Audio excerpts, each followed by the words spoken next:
तो आज हम देखेंगे जावास्क्रिप्ट सिंगल थ्रेड होते हुए भी थाउजेंड्स ऑफ रिक्वेस्ट को एक साथ कैसे रिजॉल्व करता है। तो जावास्क्रिप्ट इसके लिए यूज करता है event loop.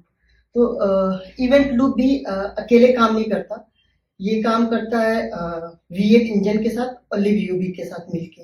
V8 engine Google ने डेवलप किया है और libUB प्रोवाइड होता है Node.js के साथ। libUB और V8 इंजन के साथ मिलके इवेंट लूप ये कैपेबिलिटी प्रोवाइड करता है कि वो थाउजेंड्स ऑफ रिक्वेस्ट को एक साथ हैंडल कर सकता है।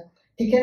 अब जितने भी जैसे कि हम जानते हैं कि या तो हमारे पास सिंक्रोनस टास्क हो सकते हैं या असिंक्रोनस टास्क हो सकते हैं। तो जितने भी सिंक्रोनस टास्क होते हैं वो V8 इंजन की हेल्प से जावास्क्रिप्ट के मेन थ्रेड के थ्रू रिजॉल्व किया जाता है, और जितने भी असिंक्रोनस टास्क होते हैं वो हमारे libUB के थ्रू रिजॉल्व किए जाते हैं। तो जैसे कि हम जानते हैं कि जब भी हमारे जावास्क्रिप्ट में कोई भी प्रोग्राम आता है, यदि वो सिंक्रोनस टास्क है, सिंक्रोनस टास्क मतलब कि वो तुरंत ही रिजॉल्व किया जा सकता है, वो टाइम टेकिंग प्रोसेस नहीं होता। जैसे कि कोई प्रिंट फंक्शन हो गया, जैसे console.log, कोई लूप हो गया, व्हाइल लूप हो गया, कंडीशंस हो गए, तो इस टाइप के अगर कोई टास्क है जो कि इमीडिएट रिजॉल्व किए जा सकते हैं, तो उन्हें जावास्क्रिप्ट का मेन थ्रेड हमारे V8 इंजन की हेल्प से उसे मेन थ्रेड में ही रिजॉल्व करता है। और यदि इवेंट लूप ये देखता है कि हमारे कॉल स्टैक में यदि कोई असिंक्रोनस टास्क आ रहा है, असिंक्रोनस टास्क मतलब कि यदि ये कोई टाइम टेकिंग प्रोसेस है, लाइक कोई नेटवर्क कॉल, कोई डीबी ऑपरेशन, कोई फाइल रीड राइट, कोई इंक्रिप्शन का लॉजिक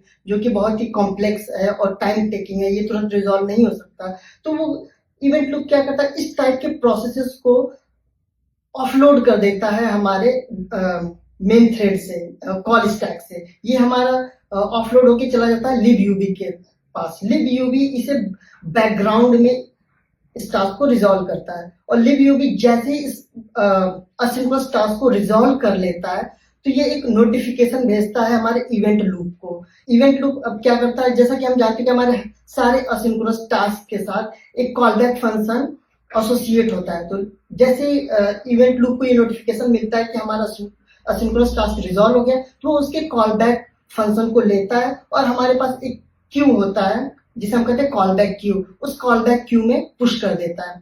अब इवेंट लूप अगेन वॉच करते रहता है कि क्या हमारा मेन थ्रेड किसी सिंक्रोनस टास्क को रिजॉल्व कर रहा है। यदि वो रिजॉल्व कर देता है और फ्री हो जाता है तो हमारे कॉल बैक क्यू को रीड करता है। कॉल बैक क्यू में यदि हमारा कोई कॉल बैक फंक्शन पड़ा हुआ है तो जैसे ही कॉल स्टैक फ्री होता है, इवेंट लूप हमारे कॉल बैक क्यू से एक एक कॉल बैक फंक्शन को रीड करता है और उसे कॉल स्टैक में पुश करता है, और वहां पे मेन थ्रेड के थ्रू हमारा कॉल बैक फंक्शन रिजॉल्व होता है। तो इस तरीके से इवेंट लूप पूरे प्रोसेस को मॉनिटर करता है और प्रोसेसेस को मेन थ्रेड से libUB से कॉल बैक क्यू और कॉल बैक क्यू से अगेन मेन थ्रेड में शिफ्ट करते रहता है।